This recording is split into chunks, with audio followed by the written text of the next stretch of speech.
yakeyi. Kamu a gurin Mala Ya'u, wani shahararren masani a bangaren noma da kiwo. Lemon taba, hybrid orange farming. Da ake noman ko kuma mu ce shuke-shuke na lemo. Wannan lemo ne Malam Ya'u, wannan lemon ya sunan shi? Lemon taba ne. So lemo ne wanda yake akwai a nan kasar ko kuma daman dai an shigo mana da shi wannan kasar ne, misali daga kasashen waje ko kuma na zamani ne ake da sa. An kawo shi ne. An kawo shi ne daga kasashen waje.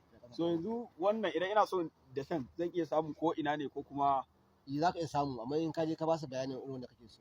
Idan na ce musu lemon taba za a iya samun shi. Za a iya samun shi. So yanzu kamar wannan da nake gani ga 'ya'yan shi, sannan kuma ga shi yana yin 'ya'ya a nan arewacin Najeriya.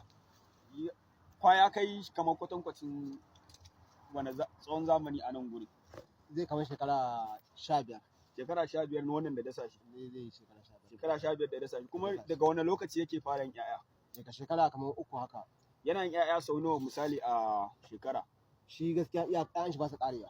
Yanzu idan ya gama yin wani 'ya'yan ai gashi ma. Nan ma shi ne. Idan ya gama 'ya'ya zai ƙara yin fure kenan. To wannan ya nuna kenan shi baya daina yin 'ya'ya kowane lokacin mutukar ana ba shi ruwa kenan ko? Yana samun ruwa a sai a kai. To ba zai fasa 'ya'ya. Zai ci gaba da yin 'ya'ya kowane lokaci, in ka zo kawai sai dai ka cira. Ko da shi dai wani lokacin ya ƙara wani lokacin. Wani lokacin yakan fi wani.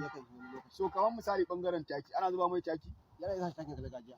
Na gargajiya irin na dabbobi kenan. Bayan kun ruba shi ko kuma kafin a ruba shi? Haka yadda yake na dabbobi kai ka ɗebo, in awaki ne in shanu ne kai ka ɗebo zuba mashi. Har na kaji kenan. Ya ruɓa nan wurin sa har na kaji. To shi kenan. Amma kaka sa na kajin da yawa. Saboda na kaji na dabbobi zabi to yadda shi.